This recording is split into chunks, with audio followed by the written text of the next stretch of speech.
ಬಗ್ಗೆ ವಿವಾದಾತ್ಮಕ ಹೇಳಿಕೆ ಕೊಟ್ಟು ನಂತರ ಮೊಂಡುತನ ಪ್ರದರ್ಶನ ಮಾಡ್ತಾ ಇರುವ ತಮಿಳ್ ಹಾಸನ್ ವಿರುದ್ಧವಾಗಿ ಕನ್ನಡಿಗರ ಆಕ್ರೋಶ ಭುಗಿಲೆದ್ದಿದೆ.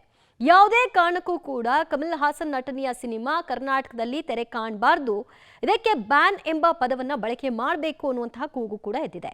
ಈಗಾಗಲೇ ಫಿಲ್ಮ್ ಚೇಂಬರ್ ಸಹ ಒಂದು ನಿರ್ಧಾರಕ್ಕೆ ಬಂದಿದ್ದಾರೆ. ಬಟ್ ನಾಳೆವರೆಗೂ ಕಾದು ನೋಡುವಂತಹ ತಂತ್ರವನ್ನು ಕೂಡ ಅನುಸರಿಸ್ತಾ ಇದ್ದಾರೆ. ಕಾರಣ ಇಷ್ಟೇ, ಹೇಳಿಕೆ ಕೊಟ್ಟಾಯ್ತು, ನಾನು ಕ್ಷಮೆ ಕೇಳಲ್ಲ ಅಂತ ಎರಡೆರಡು ಬಾರಿ ಹೇಳಿಕೆ ಕೊಟ್ಟಿದ್ದೂ ಆಯ್ತು. ಅದಾದ ನಂತರದಲ್ಲಿ ದುಬೈಗೆ ಹಾರಿ ಕೂತಿದ್ದಾರೆ. ಈ ಮಧ್ಯೆ ಹೈಕೋರ್ಟ್ಗೂ ಕೂಡ ಅರ್ಜಿ ಹಾಕೊಂಡಿದ್ದಾರೆ. ತನ್ನ ಸಿನಿಮಾಗೆ ಸೂಕ್ತ ಭದ್ರತೆ ಕೊಡಿ, ಸಿನಿಮಾ ಪ್ರದರ್ಶನ ಕಾಣಬೇಕು ಅನ್ನುವಂಥ ನಿಟ್ಟಿನಲ್ಲಿ ಕೋರ್ಟ್ಗೆ ಮೊರೆ ಹೋಗಿದ್ದಾರೆ. ಕೋರ್ಟ್ ಅರ್ಜಿಯ ವಿಚಾರಣೆಯನ್ನ ಕೈಗೆತ್ಕೊಂಡಿಲ್ಲ, ಬಟ್ ಅರ್ಜಿಯನ್ನು ಸ್ವೀಕಾರ ಮಾಡಿದೆ.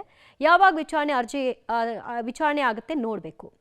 ಅದಾದ ನಂತರದಲ್ಲಿ ಏನು ಹೇಳುತ್ತೆ, ಇದಕ್ಕೆ ಪ್ರತಿಯಾಗಿ ಯಾವ ರೀತಿಯ ಕೌಂಟರ್ ವಾದವನ್ನ ಮಾಡಲಾಗುತ್ತೆ, ನಂತರ ಕ್ಷಮೆ ಕೇಳಲೇಬೇಕಾದಂತಹ ಪರಿಸ್ಥಿತಿ ಬಂದರೂ ಕೂಡ ಕಮಲ್ ಹಾಸನ್ ಕ್ಷಮೆ ಕೇಳ್ತಾರಾ ಇಲ್ವಾ, ಅಥವಾ ಕೊನೆವರೆಗೂ ಕೂಡ ತೆಗೆದುಕೊಂಡು ಹೋಗಿ ಸಿನಿಮಾಗೆ ಸಾಧ್ಯವಾದಷ್ಟು ಪಬ್ಲಿಸಿಟಿಗಳನ್ನ ಪಡ್ಕೊಂಡ್ಬಿಡೋಣ, ಆಮೇಲೆ ಒಂದು ಸಾರಿ ತಾನೆ ಅನ್ನುವಂತಹ ಉಡಾಫೆತನ ಏನಾದರೂ ಪ್ರದರ್ಶನ ಆಗ್ತಾ ಇದೆಯಾ?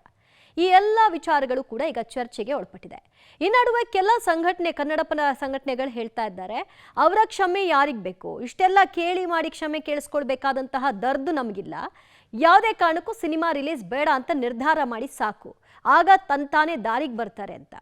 ಈ ಬಗ್ಗೆ ಒಂದು ವರದಿ ಇದೆ, ನೋಡ್ಕೊಂಡು ಬನ್ನಿ.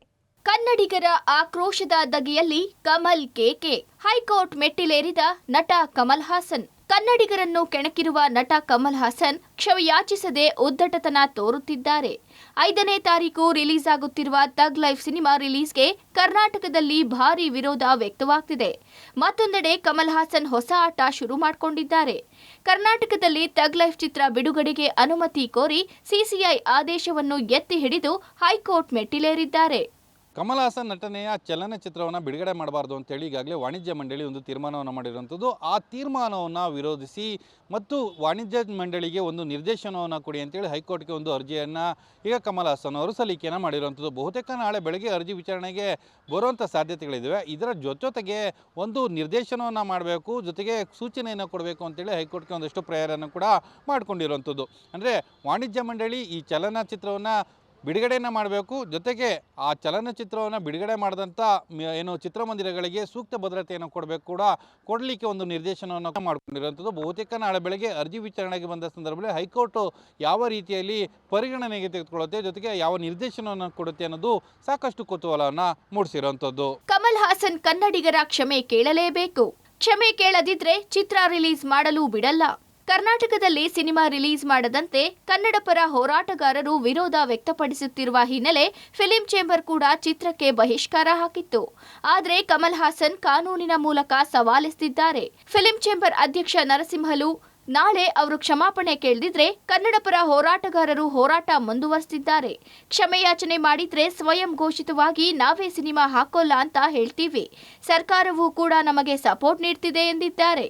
ನಾಳೆ ಬಂದ ತಕ್ಷಣ ಅವ್ರ ಹತ್ರ ಚರ್ಚೆ ಮಾಡಿ ಪ್ರೊಡಕ್ಷನ್ ಹೌಸ್ ಅವರು ಸಹಿತ ನಮ್ಮ ಸಂಪರ್ಕದಲ್ಲಿದ್ದಾರೆ. ನಾಳೆ ಇತ್ಯರ್ಥಗೊಳಿಸುವಂತ ವಿತರಕರ ಜೊತೆಗೆ ಮಾತಾಡಿದ್ದಾರೆ. ಅವರು ಖಂಡಿತ ಅವ್ರು ಮಾಡೋದಿಲ್ಲ ಅಂತ ಹೇಳ್ತಾ ಇದ್ದಾರೆ. ಸರ್, ನಾವು ಕನ್ನಡ ಪರ ಸಂಘಟನೆಗಳ ಜೊತೆಗೆ ಇರ್ತೀವಿ, ನಮ್ದು ವ್ಯಾಪಾರ ಇರ್ಬೋದು, ಆದರೆ ನಾವು ನಾಳೆ ಅಲ್ಲಿಂದ ಕ್ಷಮಾಪಣೆ ಕೇಳಿಲ್ಲ ಅಂದರೆ ನಾವು ಮಾಡೋದಿಲ್ಲ ಅಂತಲೂ ಅವರು ನಮ್ಗೆ ಆಶ್ವಾಸನೆ ಕೊಟ್ಟಿದ್ದಾರೆ. ಸರ್, ನಾವೇ ಸ್ವಯಂ ಘೋಷಿತರಾಗಿ ನಾವು ಥಿಯೇಟರ್ಗಳಲ್ಲಿ ಹಾಕೋದಿಲ್ಲ.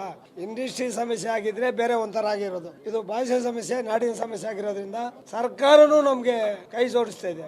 ಸರ್ಕಾರದವರು ನಮಗೆ ಒಂದು ಪತ್ರ ಮುಖೇನ ತಿಳಿಸಿದ್ದಾರೆ, ಯೋಜನೆ ಕೆಲವರೆಗೂ ನೀವು ಇದನ್ನ ಯಾವುದೇ ರೀತಿಯ ಸಹಕಾರ ಕೊಡಬೇಡಿ ಅಂತಾನೂ ಹೇಳಿದೆ. ರಾಜ್ಯದಲ್ಲಿ ತಗ್ ಲೈಫ್ ರಿಲೀಸ್ಗೆ ವಿತರಕರ ಹಿಂದೇಟು, ಸ್ವಯಂ ಪ್ರೇರಣೆಯಿಂದ ಸಿನಿಮಾ ವಿತರಕರ ನಿರ್ಧಾರ. ಪ್ರದರ್ಶಕರು ಸ್ವಯಂ ಪ್ರೇರಣೆಯಿಂದ ತಗ್ ಲೈಫ್ ಚಿತ್ರವನ್ನು ರಾಜ್ಯದಲ್ಲಿ ರಿಲೀಸ್ ಮಾಡದಿರಲು ತೀರ್ಮಾನಿಸಿದ್ದಾರೆ. ಈ ನಡುವೆಯೂ ಕ್ಷಮೆ ನಿರೀಕ್ಷೆಯಲ್ಲಿದ್ದ ಕನ್ನಡಿಗರಿಗೆ ಕಮಲ್ ಹಾಸನ್ ತಿರುಗೇಟು ಕೊಟ್ಟಿದ್ದಾರೆ. ಆದರೆ ಕಾನೂನು ಮೂಲಕ ಅವಕಾಶ ಸಿಕ್ಕರೂ ಕರ್ನಾಟಕದಲ್ಲಿ ಪ್ರದರ್ಶಕರು ಮನಸ್ಸು ಮಾಡಿದ್ರೆ ರಿಲೀಸ್ ಮಾಡದೇ ಇರಬಹುದು. ಇಂಡಿಕೇಟ್ ಮಾಡಿಕೊಂಡು ಅದನ್ನು ಎಷ್ಟು ಬೇಗ ಆಗುತ್ತೆ ಅದನ್ನು ಸಾರ್ಟ್ ಔಟ್ ಮಾಡ್ತೀವಿ. ದಟ್ಸ್ 100% ನಾವು ಖಂಡಿಸ್ತೀವಿ. Both is important to me. First Kannada is important to me. ನಾವು 40 ವರ್ಷದಿಂದ ಫಿಲಿಮ್ ಇಂಡಸ್ಟ್ರಿಯಲ್ಲಿ ಇದ್ದೀವಿ, ನಮ್ಮ ಫಾದರಿಂದ ನಾವು ಫಿಲಿಮ್ ಇಂಡಸ್ಟ್ರಿಯಲ್ಲಿ ಇದ್ದೀವಿ. ಇನ್ನೂ ಏನು ಪ್ಲಾನ್ ಮಾಡಿಲ್ಲ ಮೇಡಮ್. ಇಲ್ಲ, ಇನ್ನು ಅವ್ರ ಕಡೆಯಿಂದ ನಾವು ಅವ್ರ ಪ್ರೊಡಕ್ಷನ್ ಟೀಮ್ ಹೇಳಿದ್ದೀವಿ, ಅವರು ಹೇಳಿದ್ದಾರೆ ಒಂದ್ಸಲ ಅವ್ರ ಜೊತೆ ಕಾಂಟ್ಯಾಕ್ಟ್ ಆದಾಗ ಇದೇ ಅಪ್ಡೇಟ್ ಅಂತ ಹೇಳಿದ್ದಾರೆ. ಕನ್ನಡ ಭಾಷೆ ಕುರಿತು ವಿವಾದಾತ್ಮಕವಾಗಿ ಮಾತನಾಡಿ ಕಮಲ್ ಈಗ ಮೊಂಡಾಟ ಮೆರೆಯುತ್ತಿದ್ದಾರೆ. ಕ್ಷಮೆ ಕೇಳದೆ ಪಟ್ಟು ಹಿಡಿದು ಕಾನೂನು ಅಸ್ತ್ರ ಪ್ರಯೋಗಿಸುತ್ತಿದ್ದಾರೆ. ಹೀಗಾಗಿ ಸಿಸಿಐ ಮೊರೆ ಹೋಗಿದ್ದಾರೆ ಕಮಲ್. ಇದೀಗ ಕಾನೂನಿನಲ್ಲಿ ಕಮಲ್ಗೆ ಜಯ ಸಿಕ್ಕರೂ ಸಿನಿಮಾ ತಡೆಯಲು ಕನ್ನಡಿಗರು ನಿರ್ಧರಿಸಿದ್ರೆ ಕಮಲ್ಗೆ ಸೋಲು ಕಟ್ಟಿಟ್ಟ ಬುತ್ತಿ. ಕನ್ನಡಕ್ಕೆ ಅವಮಾನ ಮಾಡಿದ್ದನ್ನ ಸಹಿಸಲ್ಲ. ಕಮಲ್ ಹಾಸನ್ ಇನ್ನೂ ಕ್ಷಮೆ ಕೇಳಿಲ್ಲ.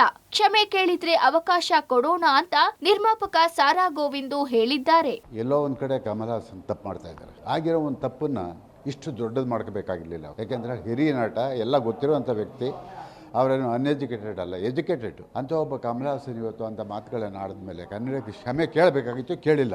ನೋಡೋಣ, ಇವತ್ತು ನಾವು ಅಂತಿಮವಾದಂಥ ತೀರ್ಮಾನವನ್ನು ತಗೊಳ್ಳೇಬೇಕಾಗಿದೆ. ನಾನೊಬ್ಬ ಕನ್ನಡ ಪರ ಹೋರಾಟಗಾರನಾಗಿ ಮಾತಾಡ್ತಾ ಇದ್ದೀನಿ. ನಾವು ಯಾವುದೇ ಕಾರಣದಲ್ಲೂ ಕಮಲ್ ಹಾಸನ್ ಕ್ಷಮೆ ಕೇಳದೇ ಇದ್ರೆ ಅವ್ರ ಚಿತ್ರಗಳನ್ನ ಬಿಡುಗಡೆ ಮಾಡೋದಕ್ಕೆ ಖಂಡಿತ ಬಿಡೋದಿಲ್ಲ. ಡಿಸಿಎಂ ಡಿಕೆ ಶಿವಕುಮಾರ್ ಸೌಹಾರ್ದತೆಯ ಪಾಠ ಮಾಡಿದ್ದಾರೆ. ನಾವೆಲ್ಲರೂ ಶಾಂತಿ ಕಾಪಾಡಿಕೊಳ್ಳುವುದು ಮುಖ್ಯ ಎಂದಿದ್ದಾರೆ. ಸಚಿವ ಶಿವರಾಜ್ ತಂಗಡಗಿ ಕಮಲ್ ಹಾಸನ್ ಕ್ಷಮೆಗೆ ಆಗ್ರಹಿಸಿದ್ದಾರೆ. I don't want to comment because I don't know the history of that issue. So let me go to my records and then I will speak. I don't want to make this a political issue. We all are neighbors. We all have to work together, live together. Our water goes to Tamil Nadu. Tamil Nadu people come here. We are not enemies. We all are friends. But I would like to tell everyone to be calm, be patient. Nothing is permanent in life. ಹೋಗ್ಲಿ, ಒಂದು ನಮಗೆ ವಿಶ್ವಾಸ ಇದೆ. ಕರ್ನಾಟಕ ರಾಜ್ಯ ಕನ್ನಡದ ಬಗ್ಗೆ ಎಲ್ಲರೂ ಗೌರವಿಸುವಂಥ ಕೆಲಸವನ್ನು ಮಾಡ್ತಾರೆ. ಕೋರ್ಟ್ನಾಗೂ ನಮ್ಮ ವಿಚಾರವನ್ನು ಇದು ಮಾಡ್ಬೋದು. ಆದರೆ ನಾವು ಈಗ ಕೋರ್ಟಿನ ಮುಂಚಿತವಾಗಿ ನಾನೇನು ಹೇಳಕ್ಕೆ ಬರೋಂಗಿಲ್ಲ. ಸರ್ಕಾರ ನೋಡಿ, ಈಗ ಮುಖ್ಯಮಂತ್ರಿಗಳ ಗಮನಕ್ಕೆ ತಂದಿದ್ದೀನಿ. ಅದನ್ನು ನಿರ್ಧಾರವನ್ನು ಮಾಡೋಣ ಅಂತ ಹೇಳಿದ್ದಾರೆ. ಮುಖ್ಯಮಂತ್ರಿಗಳ ಗಮನಕ್ಕೆ ತರುವಂಥ ಕೆಲಸವನ್ನು ಮಾಡಿದ್ದೀನಿ. ಕ್ಷಮೆ ಯಾಚನೆ ಮಾಡಲಿಲ್ಲ ಅಂದರೆ ನಿರ್ಧಾರ ತೊಗೊಂತಾರೆ. ಈಗಾಗಲೇ ವಾಣಿಜ್ಯ ಮಂಡಳಿ ಒಳ್ಳೆ ನಿರ್ಧಾರ ತೊಗೊಂಡಿದೆಯಲ್ಲ. ಅವ್ರು ಹೇಳಿದ್ದಾರೆ, ಯಾವುದೇ ಕಾರಣಕ್ಕೂ ನಾವು ಇಲ್ಲಿ ಬಿಡುಗಡೆ ಮಾಡಲಿಕ್ಕೆ ಅವಕಾಶವನ್ನು ಮಾಡಿಕೊಡಲ್ಲ ಅಂತ ಭಾಳ ಸ್ಪಷ್ಟವಾಗಿ ಹೇಳಿದ್ದಾರೆ. ನಾನು ಅವರಿಗೆ ಪತ್ರವನ್ನು ಬರೆದಿದ್ದೀನಿ. ಈಗೆಲ್ಲ ಅದು ನಿರ್ಧಾರ ಆಗಲಿ. ಕಮಲ್ ವಿರುದ್ಧ ಪ್ರಹ್ಲಾದ್ ಜೋಶಿ ಕಿಡಿ. ಶಿವಣ್ಣ ನಿಲುವು ಸ್ಪಷ್ಟಪಡಿಸಲು ಅಶೋಕ್ ಆಗ್ರಹ.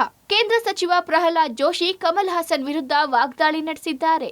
ಅವೈಜ್ಞಾನಿಕವಾಗಿ ಮಾತನಾಡಿ ಬೆಂಕಿ ಹಚ್ಚುವ ಕೆಲಸ ಮಾಡಿದ್ದಾರೆ. ಬೇರೆ ಯಾರಾದ್ರೂ ಮಾತನಾಡಿದ್ರೆ ಸಿಎಂ ಡಿಸಿಎಂ ವಿರೋಧಿಸುತ್ತಿದ್ರು. ಕಮಲ್ ವಿವಾದ ಬಗ್ಗೆ ಯಾಕೆ ಸಿಎಂ ಡಿಸಿಎಂ ಮಾತನಾಡುತ್ತಿಲ್ಲ ಎಂದು ಕಿಡಿಕಾರಿದ್ರು. ದುರಹಂಕಾರಿ ಕಮಲ್ ಹಾಸನ್ ಕ್ಷಮಾಪಣೆ ಕೇಳಲ್ಲ. ಅವರ ಯಾವುದೇ ಚಿತ್ರ ಪ್ರದರ್ಶನಕ್ಕೆ ಅವಕಾಶ ಕೊಡಬಾರ್ದು ಅಂತ ಅಶೋಕ್ ಕರೆ ಕೊಟ್ಟಿದ್ದಾರೆ. ಶಿವರಾಜ್ ಕುಮಾರ್ ಮೇಲೆ ಅಸಮಾಧಾನ ವ್ಯಕ್ತಪಡಿಸಿದ ಅಶೋಕ್ ತಮ್ಮ ನಿಲುವು ಏನು ಅಂತ ಸ್ಪಷ್ಟವಾಗಿ ಹೇಳಬೇಕು. ಸಿನಿಮಾ ನಟರು ನಮಗಿಂತ ದೊಡ್ಡವರು. ಕೈ ಮುಗಿದು ಕೇಳುತ್ತೇನೆ, ಈ ಸಮಯದಲ್ಲಿ ನಿಮ್ಮ ಅಭಿಪ್ರಾಯ ಹೇಳಿ. ಅಡ್ಡಗೋಡೆ ಮೇಲೆ ದೀಪ ಇಡಬೇಡಿ ಅಂತ ಆಗ್ರಹಿಸಿದ್ದಾರೆ. ಕಮಲ್ ಹಾಸನ್ ಮಾತನಾಡಿದ್ದು ತಪ್ಪು. ಯಾವುದೇ ವೈಜ್ಞಾನಿಕ ಆಧಾರ ಇರಲಾರದೆ ಆ ರೀತಿಯಲ್ಲಿ ತಮಿಳಿನಿಂದನೇ ಕನ್ನಡ ಬಂದಿದ್ದು ಈ ರೀತಿ ಎಲ್ಲ ಮಾತನಾಡಿ ಬೆಂಕಿ ಹಚ್ಚಲಿಕ್ಕೆ ಪ್ರಯತ್ನ ಮಾಡಿರುವಂಥದ್ದು ತಪ್ಪು. ಆದರೆ ಅವ್ರಿಗೆ ಇವ್ರದ್ದೇ ದೋಸ್ತಿ ಸರ್ಕಾರ ಇದೆ. ಅಲ್ಲಿ ಏನು ಹೇಳಿದ್ದಾರೆ, ಮುಖ್ಯಮಂತ್ರಿಗಳೇನಾದರೂ ಹೇಳಿದ್ದಾರೆ, ಡಿ ಕೆ ಶಿವಕುಮಾರ್ ಏನಾದ್ರು ಹೇಳಿದಾರೆ, ತಮಗೆ ಬೇಕಾದ್ರೆ ಈಗ ಅದನ್ನ ಯಾರೇ ಅಲ್ಲಿ ಅವನೊಬ್ಬನು ಬೇರೆದವ್ನು ಹೇಳಿದ್ದಾರೆ, ಇವ್ರು ಬೇಕಾದಷ್ಟು ಗಲಾಟೆ ಮಾಡ್ತಾ ಇದ್ದಾರೆ. ಎಡಬಿಡಂಗಿತನದ ನೀತಿ ಇದು. ಕಮಲ್ ಹಾಸನ್ ಹೇಳಿದ್ದು ಸರಿಯಲ್ಲ. ಹೇಳಿಕೆಯನ್ನು ನಾನು ತೀವ್ರವಾಗಿ ಖಂಡಿಸ್ತೇನೆ. ಇಷ್ಟಾದರೂ ಕೂಡ ದುರಾಂಕಾರಿ ಕಮಲ್ ಹಾಸನ್ ಕ್ಷಮಾಪಣೆ ಕೇಳಲ್ಲ ಅಂತೇಳಿ ದುರಾಂಕಾರ ಮಾಡಿದ್ದಾರೆ. ಅದಕ್ಕೆ ಯಾವುದೇ ಕಾರಣಕ್ಕೂ ಇವತ್ತಲ್ಲ, ಯಾವತ್ತೂ ಇನ್ನು ಯಾವುದೇ ಚಿತ್ರನೂ ಕಮಲ್ ಹಾಸನ್ ಯಾವುದೇ ಚಿತ್ರನೂ ಕೂಡ ಕರ್ನಾಟಕದಲ್ಲಿ ಪ್ರದರ್ಶನ ಮಾಡೋಕ್ಕೆ ಅವಕಾಶ ರಾಜ್ಯ ಸರ್ಕಾರ ಕೊಡಬಾರ್ದು, ಕನ್ನಡ ಸಂಘಟನೆಗಳು ಕೊಡಬಾರ್ದು. ಅದು ಪೂರ್ತಿ ಬೆಂಬಲವನ್ನು ನಾವು ಕೊಡ್ತೀರಿ. ಕಮಲ್ ಸಿನಿಮಾಗಳು ಕರ್ನಾಟಕದಲ್ಲಿ ಗಳಿಕೆ ಆಗರ. ಹೀಗಾಗಿ ಕರ್ನಾಟಕದ ಆದಾಯ ಬಿಟ್ಟು ಕೊಡಲು ಕಮಲ್ಗೆ ಮನಸ್ಸಿಲ್ಲ. ಹೀಗಾಗಿಯೇ ಹೊಸ ಆಟ ಶುರು ಮಾಡಿಕೊಂಡಿದ್ದಾರೆ ಕಮಲ್ ಹಾಸನ್. ಆದರೆ ಕರುನಾಡೆ ಸ್ವಯಂ ಪ್ರೇರಣೆಯಿಂದ ಚಿತ್ರ ನೋಡದಿರಲು ತಮಗೆ ತಾವೇ ಬಹಿಷ್ಕಾರ ಹಾಕಿಕೊಂಡ್ರೆ ಕಮಲ್ ತಕ್ಕ ಪಾಠ ಕಲಿಯುತ್ತಾರೆ. Bharati film bureau, public TV.